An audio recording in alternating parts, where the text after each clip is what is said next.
Saudara-saudari yang terkasih, kita bertemu lagi. Kembali Anda berjumpa dengan saya, Pastor Igo Walerubun MEC, dalam kisah para orang kudus setiap hari. Hari ini tanggal 8 November kita memperingati Santa Theoctista, pengaku iman, dan Santo Claudius dan kawan-kawan, martir. Yang pertama, Santa Theoctista, pengaku iman. Biarawati muda ini diculik oleh orang-orang Arab Muslim, tetapi kemudian ia dapat meloloskan diri dan hidup sebagai pertapa di dalam hutan selama 35 tahun. Sesaat sebelum meninggal dunia, ia ditemukan oleh seorang pemburu Kristen yang kemudian membawakan komuni suci kepadanya. Ia wafat pada abad ke-9. Orang kudus lain yang juga kita peringati pada tanggal 8 November adalah Santo Claudius dan kawan-kawan, martir.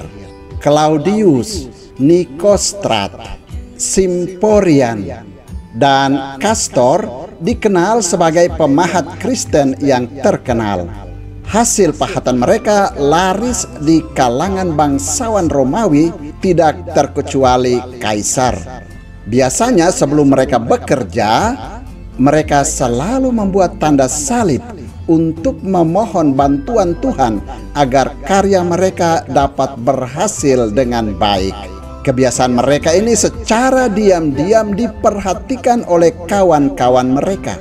Seorang kawan mereka bernama Simpli yang terkesan dengan cara macam itu tertarik pada mereka, terutama karena hasil karya mereka yang selalu laris. Simporian menerangkan kepadanya arti tanda salib itu dan tujuannya, yaitu Yesus Kristus menebus dosa-dosa umat manusia dengan memikul salib penderitaannya menuju Kalvari. Oleh karena itu, salib adalah tanda keselamatan bagi kami orang Kristen. Setiap kali kami mau memulai suatu kegiatan, kami harus membuat tanda salib untuk memohon berkat Tuhan atas karya kami. Membuat tanda salib sebelum bekerja berarti menyucikan pekerjaan kami hari itu dan mohon berkat Tuhan atasnya. Tidak lama kemudian, Simpli pun menjadi Kristen. Pada suatu hari, Kaisar Diocletianus memesan sebuah patung berhala bernama Aeskulap, pelindung ketabiban. Kelima pemahat serani itu dengan tegas menolak membuat patung berhala itu. Oleh karena itu mereka ditangkap dan sesudah disesah, mereka ditenggelamkan ke dasar Sungai Tiber pada tahun 302. Jenazah mereka kemudian ditemukan lalu dikuburkan di gereja keempat martir bermahkota.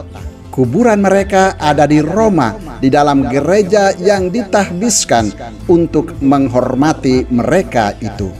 Saudara, demikianlah orang-orang kudus yang kita peringati pada tanggal 8 November, yakni Santa Theoctista, pengaku iman, dan Santo Claudius dan kawan-kawan, martir. Santa Theoctista dan Santo Claudius dan kawan-kawan, doakanlah kami. Tuhan memberkati.